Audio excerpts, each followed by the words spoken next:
All right. Hello and welcome, Just a Family. This is giving you something to talk about, or Just a Live TV, as I like to call it. My name is Melissa Krechler. I am your host. I am also an identity coach, spiritual teacher, business mentor, creator, and founder of not only Just a Live TV, but also the Women Supporting Women Can Network. Today, we're going to be talking about suffocating relationships. And who doesn't want to talk about that? Because I don't know how many of us have not had suffocating relationships.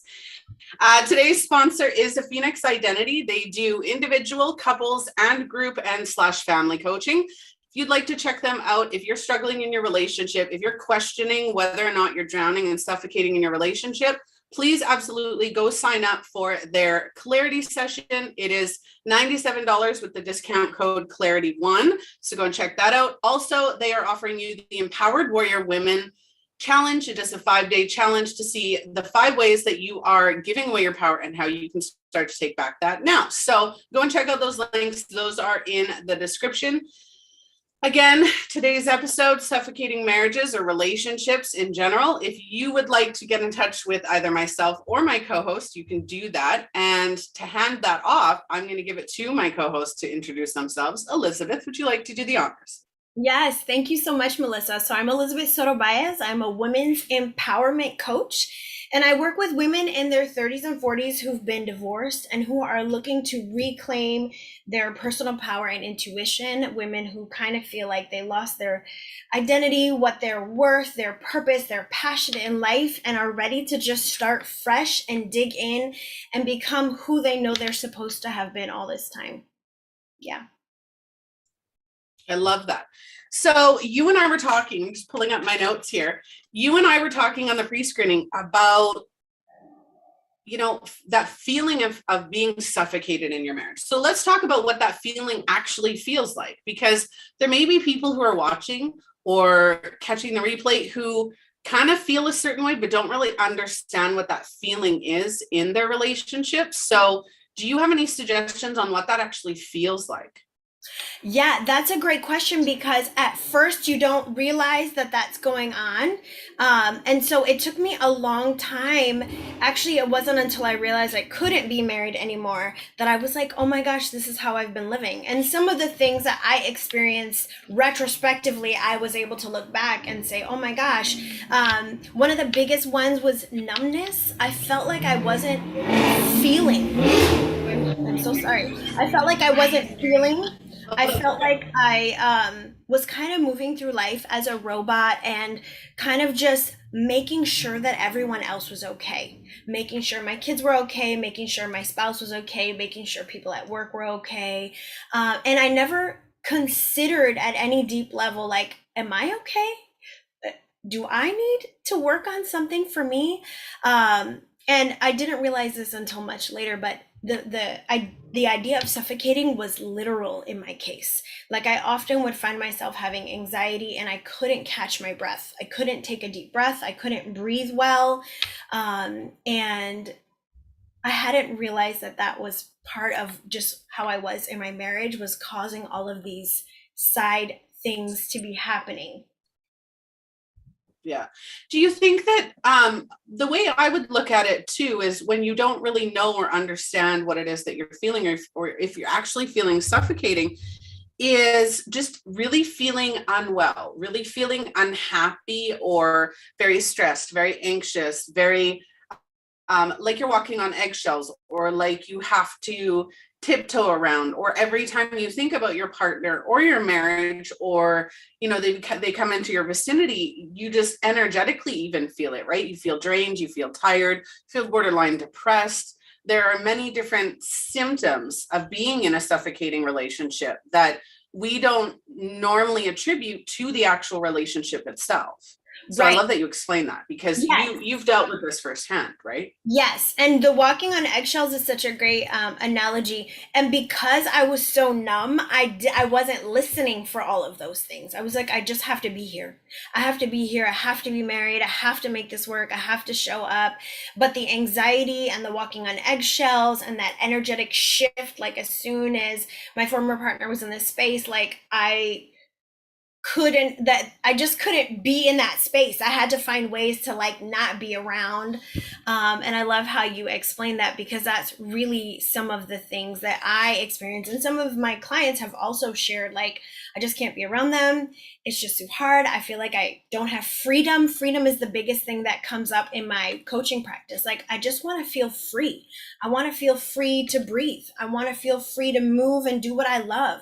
I want to feel free to say no, or I'm not interested in that, and not be judged or criticized because I'm making a choice that serves me. And self-care and self-healing and self-love, these are all things that continually come up, and it's because we've conditioned society, religion, family cultures, expectations tell us that we're not allowed to take care of ourselves first, that we're not allowed to think about what we need, and in that space we shut it down so we can handle everybody else. And it's only, even in this live together, like women sitting here and saying, oh my gosh, I have all of those things, this must be something that I need to take care of, I hadn't even thought about it.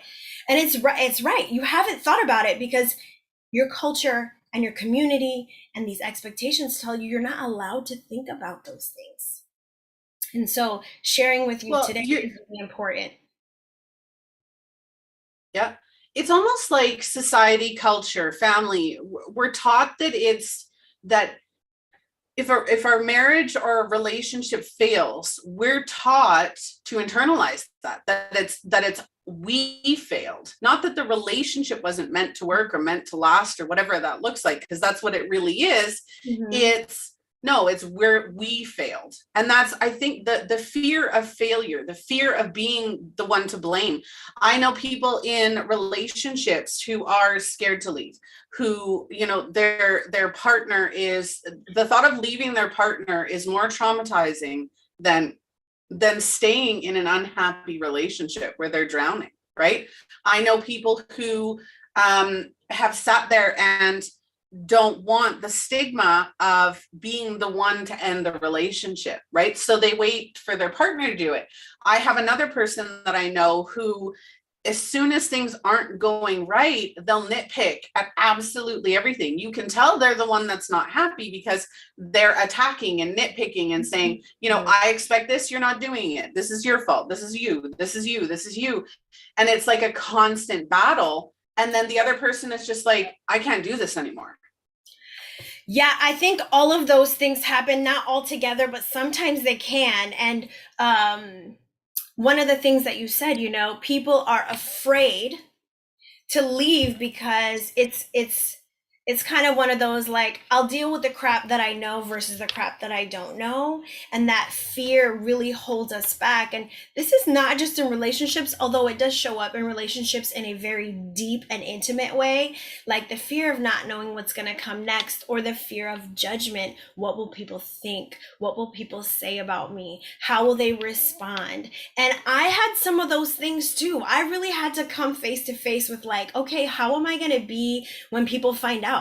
How am I going to be when people judge or criticize or tell me that I'm making a bad decision? And it happened. It did happen. It came up. But I had come to a place where what I didn't know had to be better than what I was going through.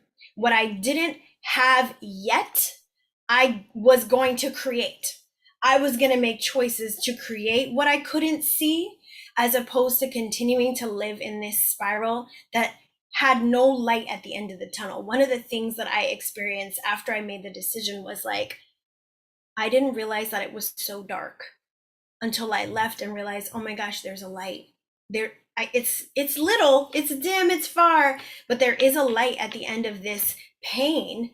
And I'm ready to move to the light, whatever that means, because before there wasn't any light. It was just the pit. Everything was the same. And that fear, I guess people have to get to a place where they say, whatever's coming next, I get to decide what it's going to be, because right now I can't continue to do this thing that I'm doing. And that nitpicking thing, I love that you brought that up, because I struggled with that. I was a picker.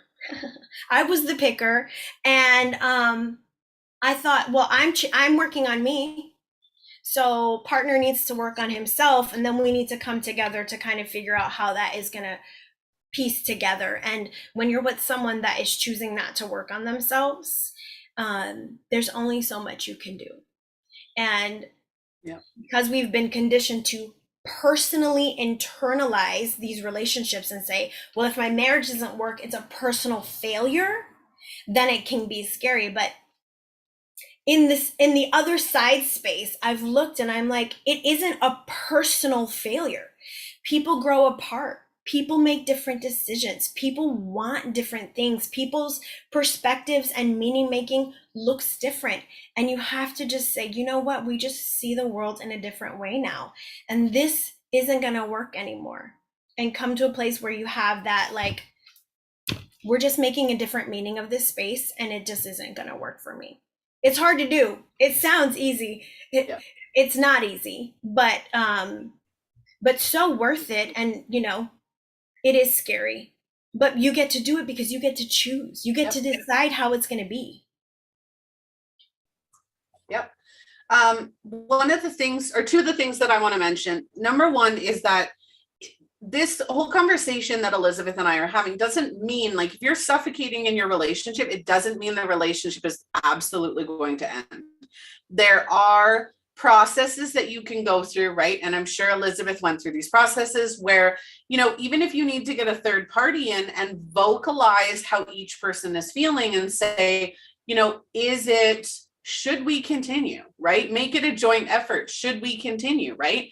I know that there was one comment that I had made to somebody, and it was, you know, I love you and I wholeheartedly support you, and I can't ask you to change for me. And we can't ask people to change for us, right? But at the same time, we can't expect, or they can't expect us to stay.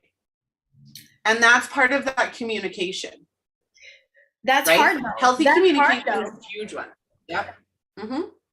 And that's where people like you and I come in, right? Where it's like, okay, let's open these lines of communication. And what are you saying? And you know what? The amount of couples that I've worked with throughout my entire life, because I've been working with couples since I was a teen. Like, it just naturally flowed with me. And you know, it was always, you're saying the exact same things in different ways. Like, you want the same outcome, but the conversation or the communication is completely different because your beliefs are different, your processes are different. So, you know, I could be saying, hey, that color is silver, and you're saying, hey, that color is gray, and it's the same color. It just, maybe the light's reflecting on one side and not on the other. Yeah, right? I love that you're saying that. Yeah. Mm-hmm. So a lot of the time it's not just an end all be all. Oh my gosh. One of the things I wanted to ask you before we go through that is, you were saying that, you know, you did have that judgment, and you did have those people come at you and say, why are you doing this? You know, but from what I recall of our pre-screening, you did have people say it's about time too, though. Right? You did have some people that were super supportive of you. No names or anything, but there were people that were really supportive of you. Yes. And those people didn't come out until after I had made a decision. So I had to make a decision for myself. And there were people on my side that knew how I was doing really in my life, who really supported my decision to leave my marriage.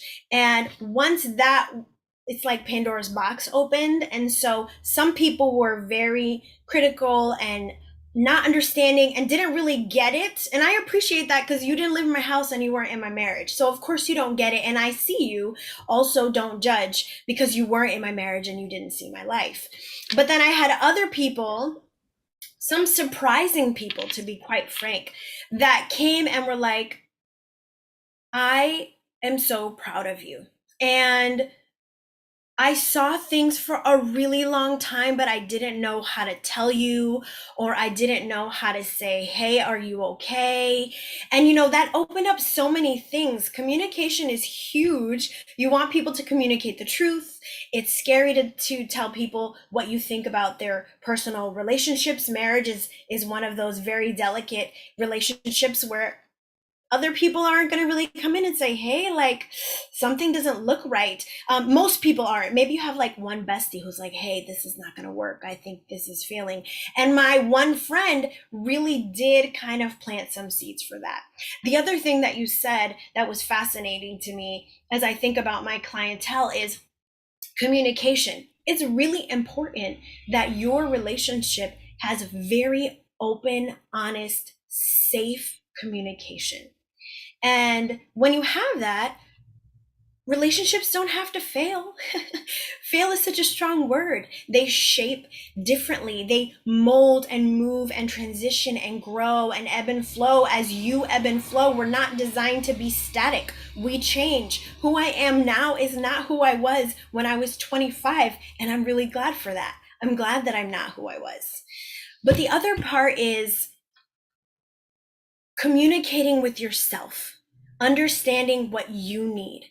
Are the communication lines open within yourself? Do you know what you want and what you need? Do you understand what your personal boundaries are? Do you understand what limitations that you have and that you need to either keep consistently, or you need to like expand those things? And a lot of my clients don't communicate with themselves because they outsource their intuition and they outsource their personal power. It's just like talking to all your girlfriends, listening to what your mom says, listening to what maybe your religious background says, looking at society to decide what you're supposed to do or not do.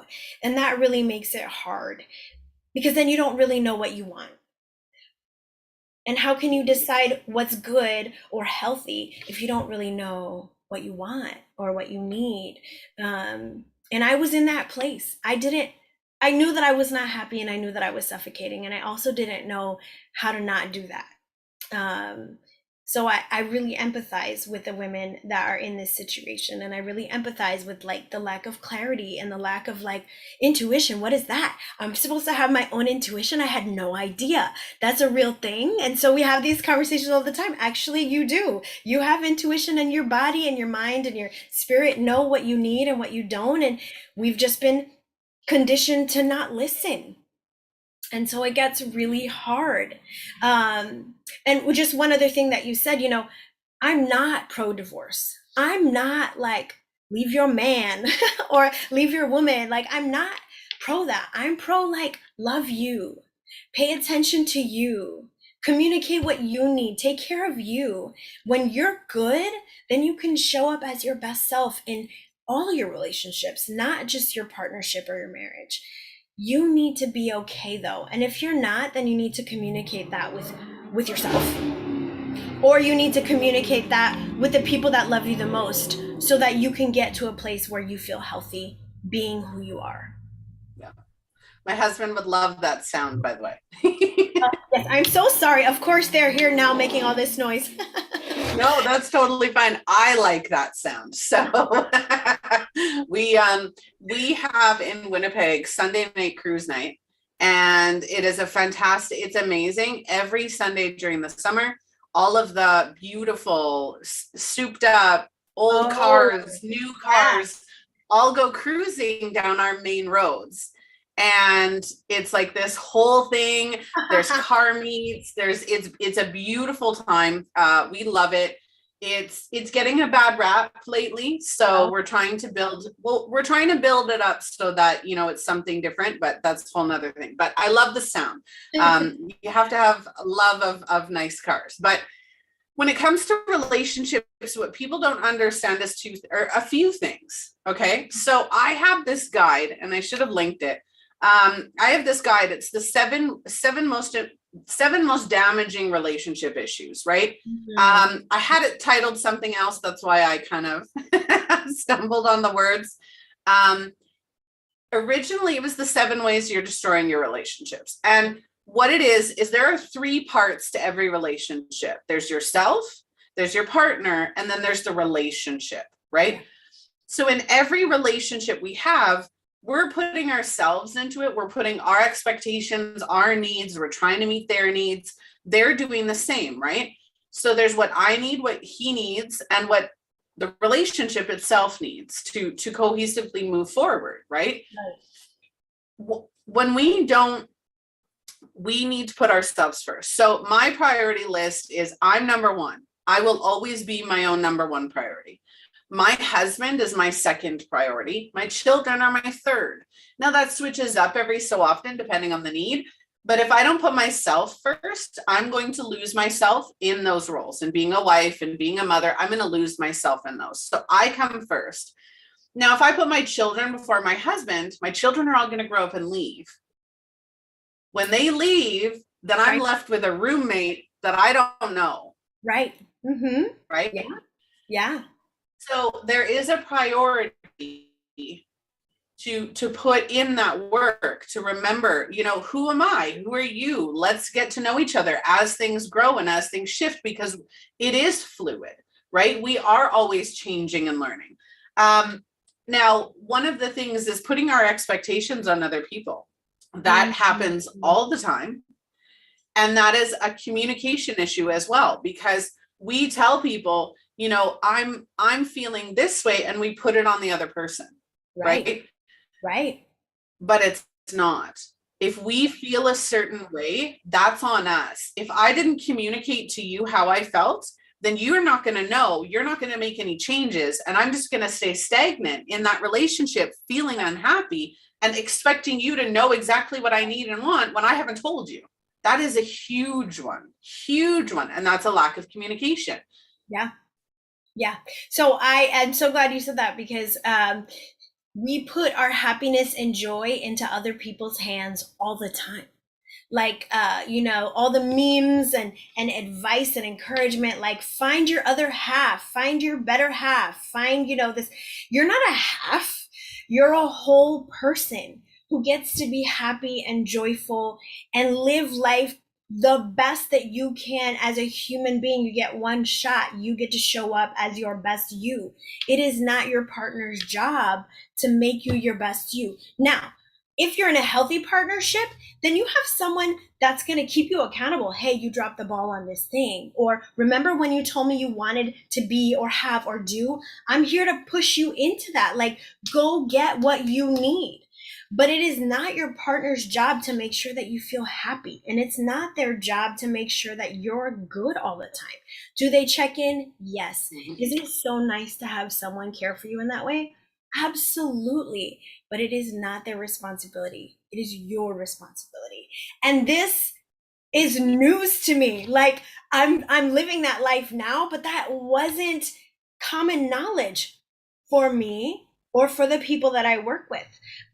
You know, I worked with a client who was committed to making their partner happy. And that was what the commitment was. I just really want to make my partner happy. And I'm like, but what about you? Like, who makes you happy? And how do you take care of you first?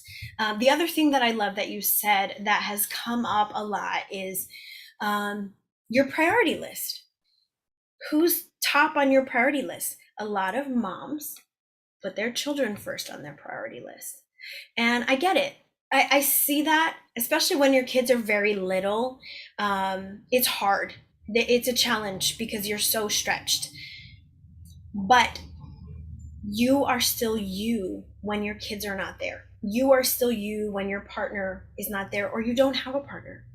You have to still be able to be who you are when no one else is around. And so I love my sons to absolute pieces. And we have an amazing connection, and they know that I'm all about them. They also know that mom has other things that she does, that she's committed to, that she loves, that have nothing to do with them. And it's been a great lesson for them to see, like, you get to do this too. It's not just like, oh, mom does her thing and we don't get to hang out. This whole idea of like, but I'm a mom, we really need to reframe that. Yeah, me too, but that doesn't mean that I get to stop loving myself. You know, that doesn't mean that I cap on my love for myself until my kids grow up and then I come back to me. You have to live with you every day. You have to like you because you have to be you every day. And if you don't love and like yourself, what kind of you are your kids getting anyway? We end up giving our kids our leftovers. Yep. And that doesn't serve. That's not going to help them be their best selves. Yep. Yeah, you think of, use a water heater as an example, right? If you have an older water heater, as you, let's say you've done dishes, you've done laundry, you've bathed your kids, everybody is getting that hot water, right? Everybody's getting that hot water. When you go to take your shower or your bath because it's your time and everything else is done and you finally get to put yourself first, and you run that hot water and it's either cold or rusty. How many times does that happen to people? Like if your water is cold and rusty because you've used it on everybody else, that's your energy. That's what you're doing to yourself, is you're constantly running off of that rusty water. Right. And that's not healthy, right? No. Any relationship should be a three-way street. Now, there are times I thoroughly enjoy pleasing my husband. I do, right? I love cooking for him. I love, rubbing his hand or his head, whatever, right? I love making my husband happy, but not all the time. And he does the same for me. And there are days, go ahead. So I'm just thinking, when you're in a healthy relationship with your children, with a parent, with a spouse, it is not a thing to do things for them, to give gifts, like in terms of quality time and meet like their needs. Like, man, my partner loves it when I scratch his back, or loves to snuggle on the couch and watch a movie. It's not a thing to do that when there's a mutual understanding that, hey, you know what, like, I need my time today. I need to just be alone, or I need to have my meditation. I need to be okay with me. And then I am more than happy to meet you where you are and help you to feel good. And I love that you said that, because no, it's not my job to make you happy, but I love to do that for you. Like, it feels good to do that for you, to make you feel happy and to be part of how you feel good in your life. And finding that balance, I think it's confusing for people who don't have clarity yet on how that should be. But I'm supposed to, take care of them. I'm supposed to do this, and I'm supposed to do that. And it's always like, but who told you that? Like, who's like taking notes on what you're supposed to do or not supposed to do? Like, this is your life. You get to decide what is important and what isn't. I love that you shared that. Thank you. I've been married 13 years, and there are days where I want to strangle him, and there are days where I just want to love him up. But I need both. I need days where he's challenging me and making me angry so that I get what I need done. Or, he is constantly trying to give me what I need. And that's even unconsciously, right? Like, sometimes we'll fight, and maybe he needs that, right? If he's in a bad mood, I'll go and, give him a Charlie horse or something, and he'll just start getting all happy because he's weird like that. But like today, and my husband's best friend is in town, right? And he doesn't see him very often, once a year, once every couple of years, maybe. And the call came in, hey, I'm in town. Do you want me to come and see you? I'll come right now. And he's like, no, my wife's got her show. Right? We can't right now. My wife's got her show, right? And it's that mutual respect, right? Now, I tell him what I need, and he tells me what I need. There are days, absolutely, where I feel suffocated. This morning, I was like, or right before the show, it was like, mom, honey, wife, Melissa, right? It was like everybody all at once was like, do this, do this, do this. And I'm just like, no. Like 5 minutes into my show, no, right? But they respect the fact that I've said no. Which is right? So hard to. Yeah. women specifically, are afraid to say no. And, it's really important to understand. And I took this way to the extreme when I was married. It's like, intimate relationships are hard. They're just hard, especially when you live with someone. Like, you're there on their good days and bad days and the ins and outs, when they feel like it or don't feel like it, whatever it is that it is at that time. It's just how it is in life, and you have to understand that and respect the space and say, how can I support you in this space where you are right now? And that's something that I've learned for myself. Okay, Liz, how can you support you right now? What do you need right now to be good because you're not good? But also in my partnership, like, how can I support you? And sometimes supporting my partner means like, I need a couple days of zero contact. And I respect that. Do you, like, get what you need, have the space that you need. Sometimes it's something else. But you have to be open to, there's going to be conflict and tension, and there's an opportunity to grow in that tension. And if we didn't have the conflict, we wouldn't actually have the growth. Growth is painful. And part of that is the conflict. Part of that is having hard conversations. And then you get to where you said, Melissa, where it's like, we've had hard conversations. I've been honest about where I am and what I need. And now I can say no and not feel bad about it. I don't feel guilty when I say no, because everybody understands what the expectation is, or where I'm at, or what's happening with me. There's no confusion. And I think women, in outsourcing their intuition and outsourcing their personal power, are afraid to say no. But if I say no, I might hurt someone's feelings. Or if I say no, it might, how does that make me? What kind of person am I if I say no? And it's like, well, it goes back to, you have to live with you. So when you say no right now, is that going to bring a relief and a light energy? Or when you say yes, is that going to bring tension and resentment and bitterness? You need to find where you're okay with living with you.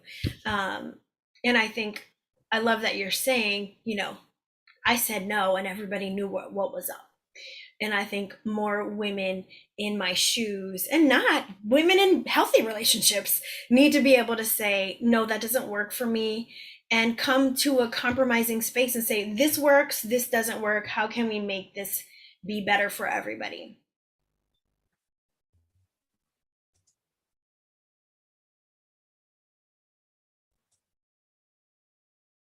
Oh, are you still there, Melissa?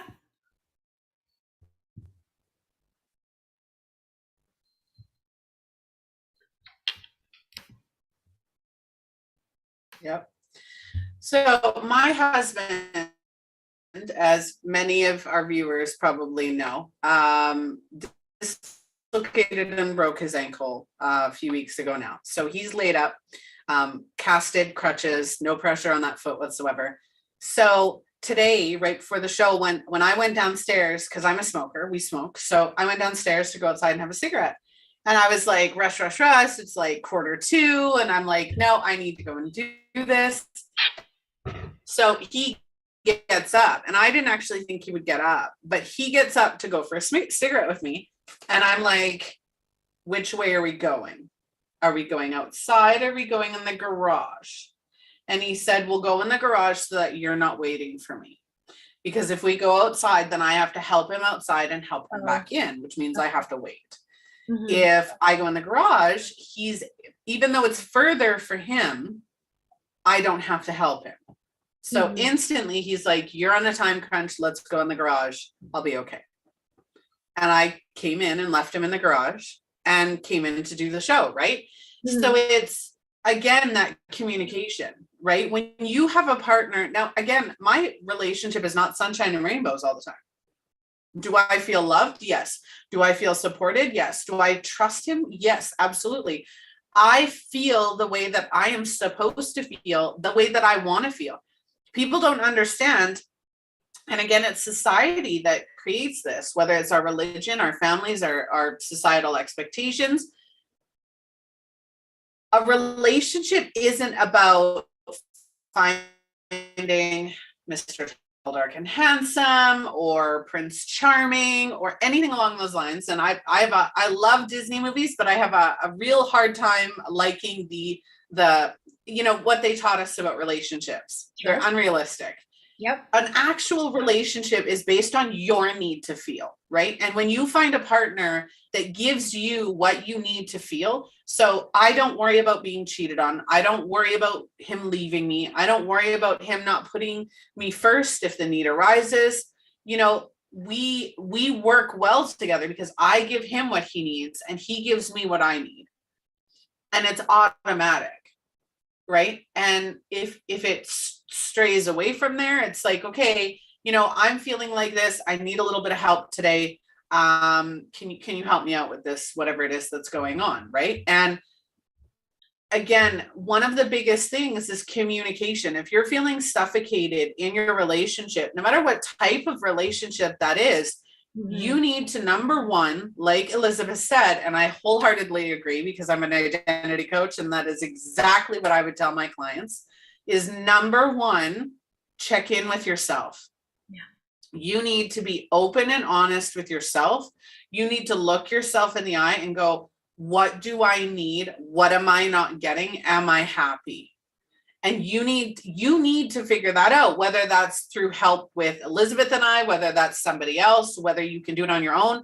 You need to figure out what you need. And if you are not getting what you need in that relationship, then you either need to communicate that to your partner in a healthy way, or you need to decide whether that relationship is meant to last or if you're going to walk away. There is options, there are choices. You have to take that first step because the person that's in control of whether or not you're happy is you. That's why I do the Empowered Warrior Women Challenge, because we are all warrior women.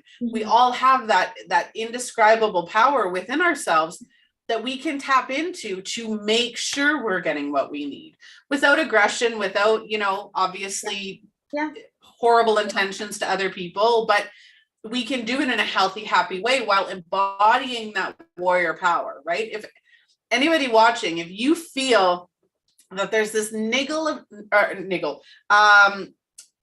or tingle of power in your core, right? And you're like, what is that, right? And every so often you tap into it and you're like, oh, I feel really powerful. I feel really confident and courageous. That's that epicenter of power. We all have that. We just don't all know how to tap into that. When you tap into that, it changes everything. Right. And that's the work that I do with the women that are part of my community. Like, let's tap in. Let's find that source. It's in there. You have everything you need to be successful and to find joy in life. But you have outsourced all of these things. And so now you don't even know how to listen inside anymore. You don't know. And so, when we're in a tough spot in a relationship, any relationship, we're talking about partnerships because we both work with people in couples relationships. You have to do the check-in first with you. Like, what's my role in my dissatisfaction right now? Because we can't change other people, which is something that you mentioned, and I 100% agree with that. I can't change my partner. I can't change my children. I can't change my parents. I can only change me. What's my role in what's happening in my life and the dissatisfaction I feel right now? And that requires some serious work. So a lot of the clients that I work with, we develop practices around building intuition again. And one of those practices is journaling. Okay, we're going to sit down and we're just going to do a brain dump, get stuff out. There's so much swirling around in our brains that we can't even hear ourselves. We're too busy planning and overthinking and worrying to know what it is that we need. So building that practice, understanding your own role in your own life, regaining some of that intuition again, and then having hard conversations. And it kind of all comes back to you need to have these conversations. You need to be willing to be honest about where you are and tell your truth in these relationships, because that's where healing starts. That's where you get to find peace and relief when you're honest with yourself first. Some of us struggle to be honest with ourselves. I know that that was something that I struggled with. I was afraid to be honest with myself because if I was honest with myself, then everything that I knew would fall apart around me and I wasn't sure how I was going to get it back together again. I did ultimately come to a place where I was like, everything is imploding on me right now. So I need to get out of here because out is better than in right now. But telling yourself the truth and then telling that person in your life the truth is really where healing is going to begin. And of course, that communication piece. And so a lot of my work with my women is how do we reclaim that intuition? How do we get your personal power back? You didn't lose it, it's in there. You just stopped listening. And it's been really amazing to watch people say, oh my gosh, look what I did. You know, I have a couple of clients right now who are like, I can't believe. And even, you know, that self-discovery, that energizes you for the next hard thing. You know, we can do hard things. You know, the coaching practices, let me just give you that nudge that you need because I believe in you and I know that you can do what you want to do. And then when they show up, it's a beautiful thing because it's like, we did another one. Yes. And women being empowered, they empower other women. This has been my experience. Empowered women empower women. And that's kind of where I'm at as a women's empowerment coach. Let's do this thing. Let's bring other women along. And no, I'm not pro-divorce. You know, we're talking about relationship. That doesn't mean we leave all the men behind. That just means like, love you first. Imagine what our communities would be like if women took care of themselves first. Because women do have superpowers. We can do amazing things, but we're so spent.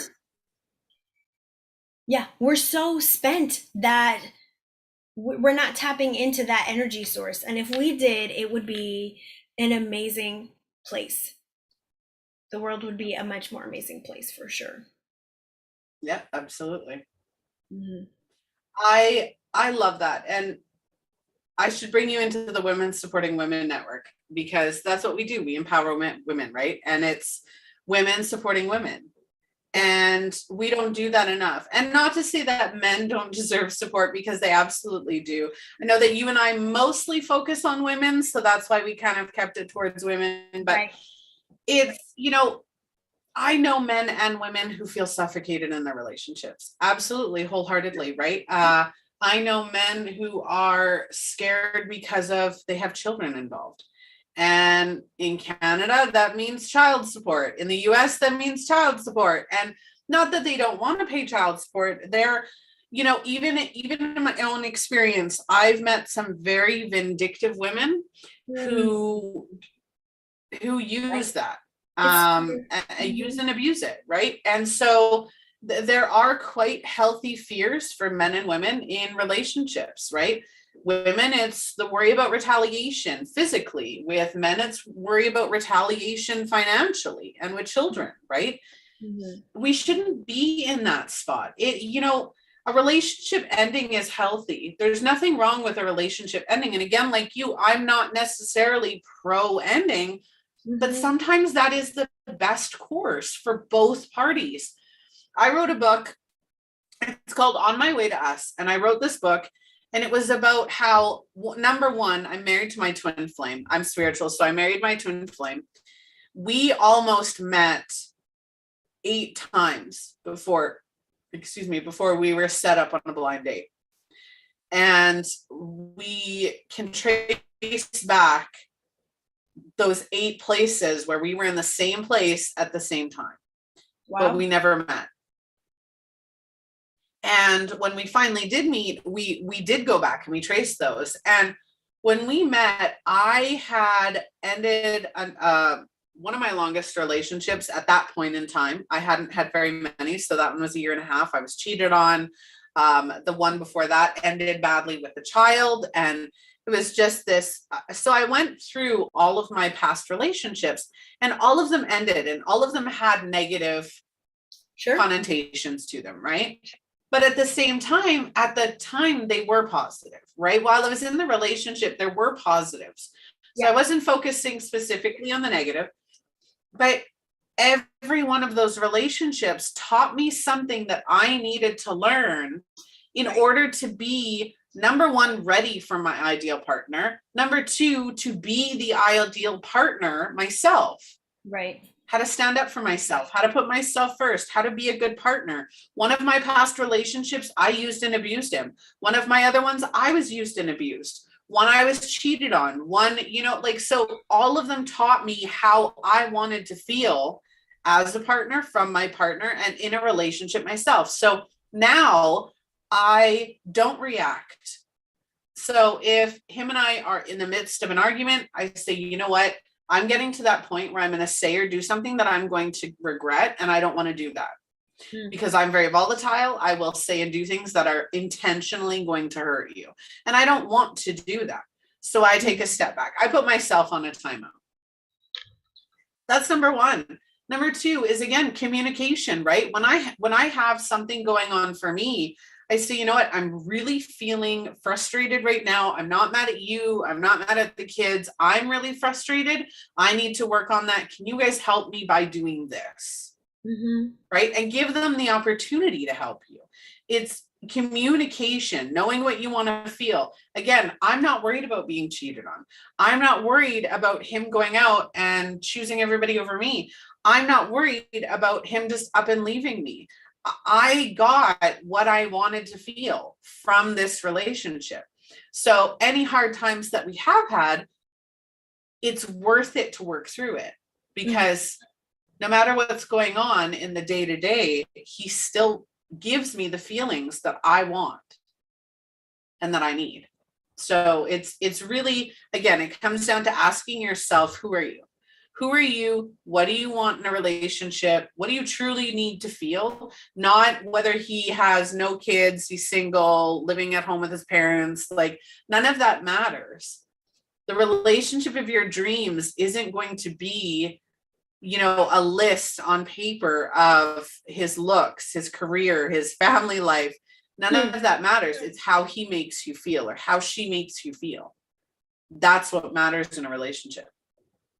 I think that's really important that you bring up, like, what we think beautiful relationships are and what they actually are not, those things are not the same.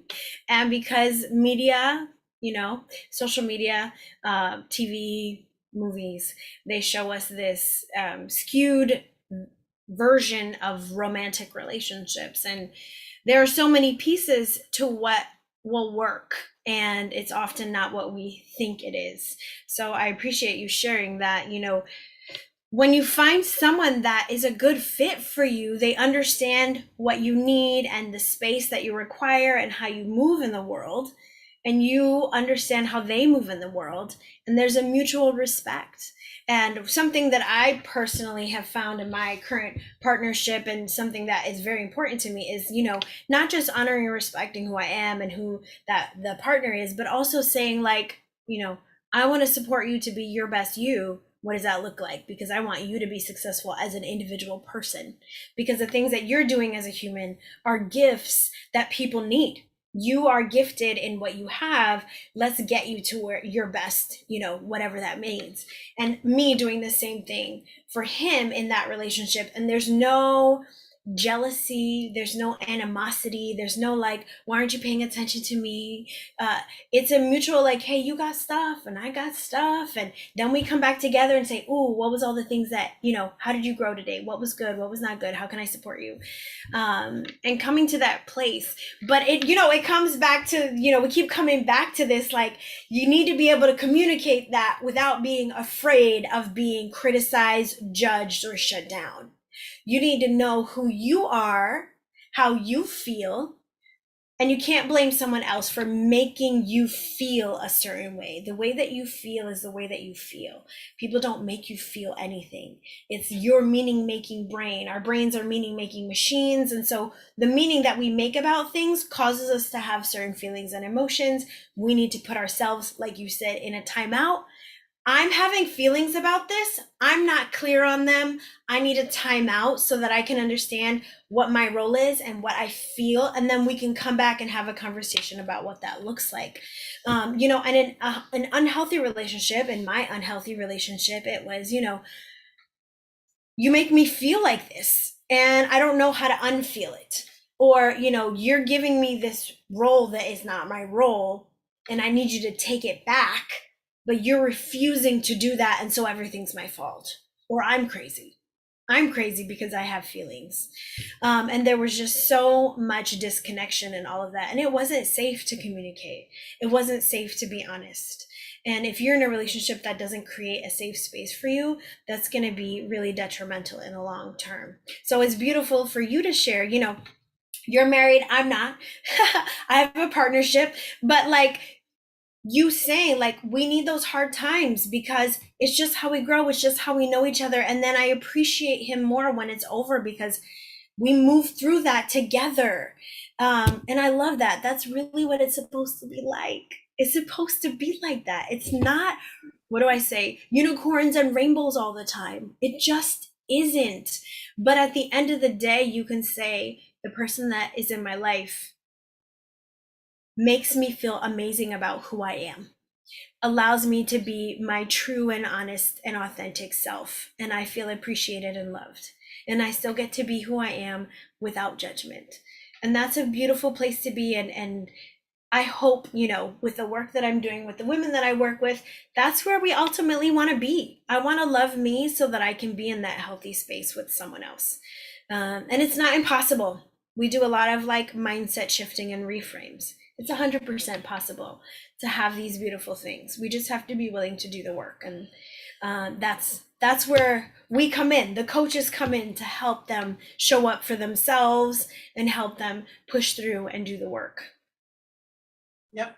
And how to have healthy conversations, how to create space, right? And you were talking about, what we've mentioned multiple times in this episode already is, understanding that your emotions, your happiness is not the creation of somebody else. It is, I love how you said that we are meaning makers, because that is exactly what it is. We create our own meanings. And one of the things that people get stuck on in relationships, especially, is, you did this or you didn't do that, and it makes me feel this way. That's okay. If you do something and it triggers me, you're not at fault because I'm the one who's triggered, right? My brain is telling me that means something to you. We're going to react to that. Yeah. And I love that you explained it that way. I'm going to start explaining it that way because I love the meaning, right? We decide what it means. And so like if your partner doesn't do the dishes at night, but they do them in the morning and you get raging angry because they don't do them at night, think about that for a minute, right? You're the one putting meaning. Right. We start to make those little things mean something about us. Oh, he didn't wash the dishes tonight, so that must mean that he feels this way about me, or he's trying to get back at me. We tell ourselves all these storylines. We make these stories up in our head. We never explain or share the story. It's usually nonsense. And then when in the morning they wake up and they clean it up and even say, hey babe, you know what? I know you like the dishes to be done at night. I just couldn't get it done, but I finished it this morning. Love you. I'm off. Like, then you feel like ridiculous because you made up this whole story about them that wasn't real. It wasn't true. And so this first of all, recognizing we are meaning making machines. We make meanings about everything. And sometimes those meanings that we made up cause us to have emotions and feelings, and then we readily blame the outside person for that. That needs to be done. Mm-hmm. The second thing is saying, okay, I made this mean, he doesn't love me, so he didn't wash the dishes last night. But then you have to do a self-check. Okay, why do I feel like he doesn't love me? Like, I know that he loves me because, and you have to walk yourself through this process. Like, What is happening in your life right now that's making you blame your partner for nonsense? And you give yourself a reframe. So we do a ton of reframing, a perspective shift. Let's really switch what we're looking at for a second, because once you have a really good reframe on what's happening, it's magical, and the feeling just fizzles away and you're like, wow, I don't feel angry about that anymore. That makes so much more sense when you offer a reframe. Really important to be able to do that for yourself, because your coach can't be with you all the days, every day, every second. But when in the coaching program, we do a lot of reframe training. Okay, well, let's just do a reframe on that. What could be a different perspective that we could take? And that is a great tool that a lot of my clients have now when they find themselves being triggered, like you said, which is going to happen because we're humans. I love Brene Brown in her new book, Atlas of the Heart. It's a phenomenal book. She also had like an HBO Max like a few episodes where she talks about the book. And one of the things she says that she's learned is that, you know, we think that we're thinking beings that sometimes feel, but we're actually feeling beings that sometimes think. Our feelings are really what kind of cause us to have our thinking. So we really need to understand that to have a better perspective and a grasp on how to manage when things are hard, and they will be. So having good tools to manage all that matters a lot. You should get a coach. Coaches are really helpful at giving tools and supporting people who want to be better, but just don't know what that means or how that should look. Yep. I love that you said that. I always say our emotions create our reality, right? But our mindset creates our emotions, right? When you talk, and I love that you quoted that from Brene Brown, but I think it's a little bit off, because we react through emotion, right? But it's our brain. No, I do agree with that then. Sorry. Yeah, I had to process that quote for a second. We do, like, our brain says, oh my God, that means something. We need to react. And then it's like, oh shit, right? Because we just reacted. And then when we remove the emotion for a minute, we're like, okay, that didn't mean what we thought it meant. Right. It's like this whole circle. Yeah, no, absolutely, I agree. Yeah, that's why when people like have reactions versus responses, we react emotionally. We don't think first.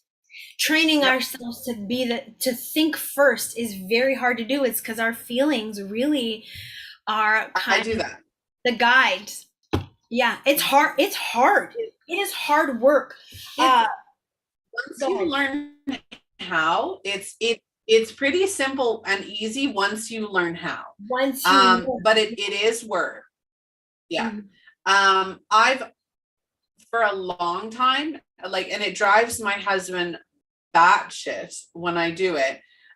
When we first got together, remember how I said that I don't want to say or do something that I'm going to regret. I am a very volatile person. So if I allowed my emotions to run rampant, it would be absolutely crazy. Right? Sorry. My oldest is just about to land.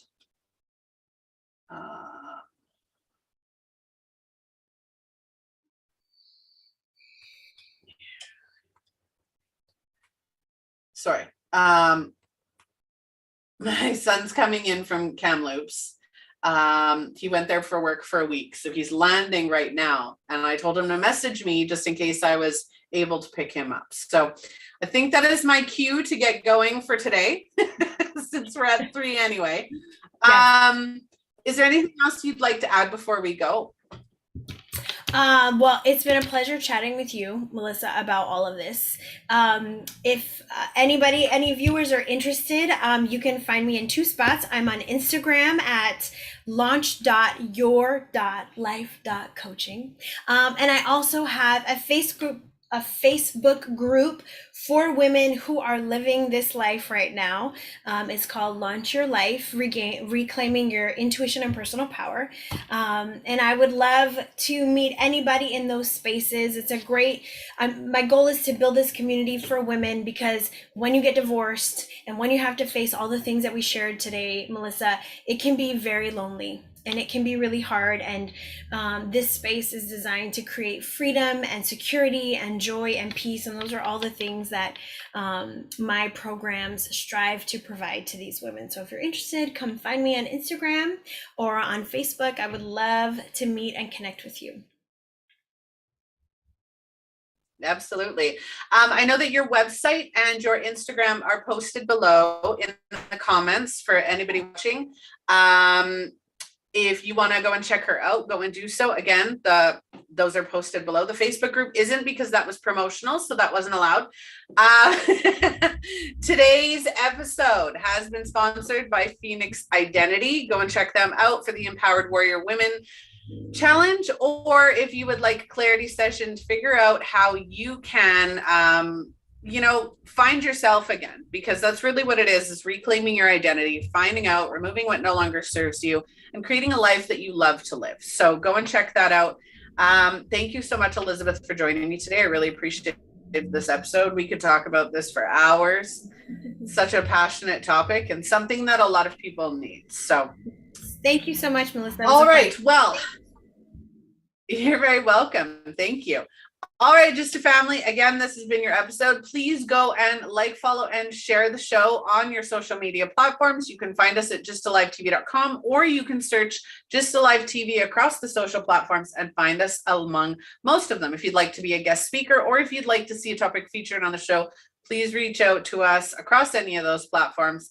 We'd be glad to answer your questions or, connect with you. So lots of love. Again, I'm Melissa Krechler, your host, and I will see all of you